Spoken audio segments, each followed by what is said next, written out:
Okay, that's PQ number 1. Take charge, take control. Number 2 is acting your part. You know, if you act like an employee, you'll be treated like an employee. If you act like a manager, you'll be respected as a manager, right? So this one reminds me of a story about style and substance. I've seen many times where you see some people who are so good in talking, so good in presenting. They are like, wow. And most of us be in the back, at the back row, like, yeah, he can talk only lah, cannot do one, right? So, so if you are in that position, you decided to create a first perception, right? First impression, style, good. But right after style, make sure you work on the substance. If you think you can deliver this and you convince the management you can do it, go work on how to do it. If you can't do it, build your coalition of people who will support you and who will do it. So that's acting your part, style and substance. And importantly, another component under acting your part is treating and dealing with senior managers as partners, not as employees. So when I say partners, when you know, this is something that's what 60-second or elevator pitch, right? So there are many times in my working experience, you know, I got caught coming across with one of those directors or MD from the car park all the way until the office. That's about a minute's walk. So at that time, if you're busy talking about the weather, the traffic, you just wasted 30 seconds of a golden opportunity of you to sell yourself. So how ready are you to pitch in that 60 seconds about whatever you're doing that can create an impact? So that if you do that, you will be treated as a partner rather than treated as an employee who's talking about weather and traffic. Okay, that's the second PQ principle, acting your part. The third one, we talked about it, strike early.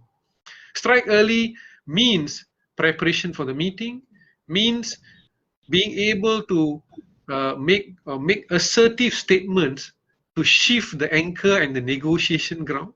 And thirdly, it's about preparing with the right question. So like I said earlier, someone asked a question, they said, if you're a manager, you need to spend time asking the right question. Let the engineers answer, the engineers or executives answer, get the right answer. The fourth principle and the fifth principle talks about building trustworthy circle as well as loyalists. And this is important. You need a trustworthy circle. Have you seen cases where when a manager moves to another department, he brings his kuncu along? That's that. Yeah.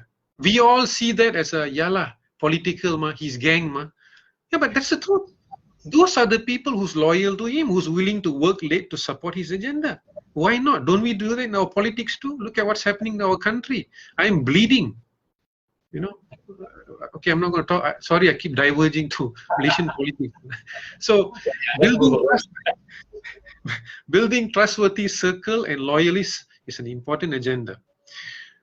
Your team, you want your people to trust you as a leader.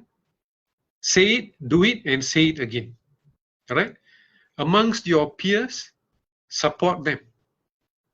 Amongst managers, show enthusiasm whenever accidentally your boss's boss walks past your cubicle.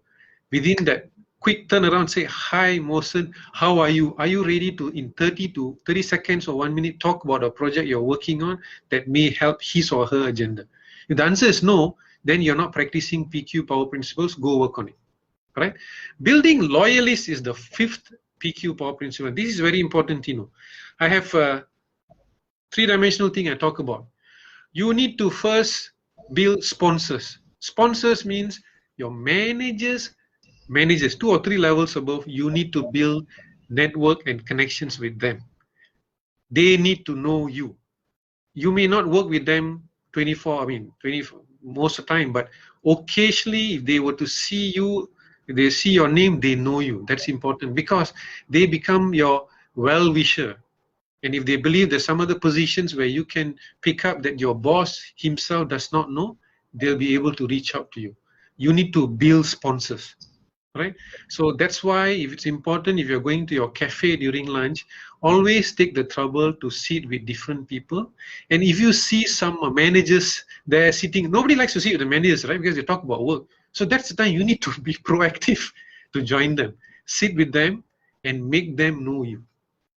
Secondly, you need to build informants or insiders. Now, this is the skill of rapport, relationship building. In every organization, there is a CNN, cable news network. He or she is the one who knows who's close to who always stand very close and talk to the other person, who always carpool together. When is the next annual dinner going to be held, and which hotel is it going to be? Hey, focal or performance cycle is coming up soon. Do you know who's the manager who's going to? This person, there's always this person in every organization. You need to reach out and find out who that person is, take him or her for lunch, make her feel good, make her happy, ask the right information the minute he's about to put the first mouthful of pizza into his mouth. Right? He's obligated. Damn it, he's paying for my pizza, I have to answer his question. And finally, under building loyalists, you need to find an outsider. Now, you can be doing the best, but if you have a ruthless and unreasonable boss, for whatever reason, you need to find an outside opportunity. So building rapport with outsiders, that means managers of other departments. Same thing, cafe, other department manager, he's sitting alone. That's an excellent opportunity to go and pitch with him, talk to him, tell him what you do. You never know, if you need to leave and you need to apply an internal job with him, you stand a better chance. All right? And PQ number 7 is about embracing ambiguity. You know, Tino, I have a couple of personal coaches I give PQ principles, and some of them really cannot do something if the direction is not clear. So I have to tell them, look, it's not about a perfect solution. It's about practical solution. So perfect solution is the enemy of practical solution. Remember that, I'll tell them. Right? And some people who are into analysis, takes too long analyzing until they get paralyzed. Remember, you need to quickly move from analyzing to action. And also, if there's projects that's coming out that doesn't look so clear whether you can do it, just grab it. All right? Embracing ambiguity. PQ number 7 is focusing on outcome. That's an important element. Sorry, Tino, did you say something? No, I said I thought you said 7 is embracing ambiguity. Yeah, that was 6. Embracing ambiguity was 6. So PQ number 7 is focusing on outcome. Again, this is the mentality we work on as when we are new joined engineers or executives. We believe, hey, I spend a lot of effort doing it. So I work very late. You know, I need to be recognized for the effort and the time and the sweat. That's okay when you're an engineer. But when you're a manager, you should shift the pendulum from effort to results. Yes, you should also showcase the effort you're putting in, but it has to be results based. If you cannot deliver the outcome, then you're failing as a manager. So what do you need to do to achieve and meet the outcome? You need to put in strategies, actions, meet the people, build network, build coalition, so that you can get the results that you want. You cannot be, you know, and year end tell your big boss that, boss, even though I'm a manager, but I put in so much effort, I work very late, I send emails at night, you receive it, sometimes you reply. All those are bullshit. That works when you're an engineer. All right? So focusing on outcome in a nutshell, being able to size the price, build a business case, and quantify the opportunity. PQ number 8, the one I like the most. Choose your battle. As a manager, you need to know which one you need to fight until you win and which one you need to give in. If you're a manager and you said, hey, I want to submit claim for phone claims, that's 100 over ringgit, it's going to be very helpful, and you go and spend all the time talking to your boss and convincing him, you just wasted a silver bullet, right? Focus on the battle that if you win, and a few other battles that you fight until you win, it will help you win the war. Winning the war means, okay, if I want to move from a, let's say, a finance manager to a CFO, and as a finance manager, I have 10 battles, and I know these 3 battles about little things, kacang putih, leave it. The 7 other battles, I'm going to go all out to win, prepare for the meeting, like we talked about just now, go up front and meet the people to make sure I win the agenda, right? And that 8 battles that you win will position you as CFO, go do it. Okay, choosing your battle.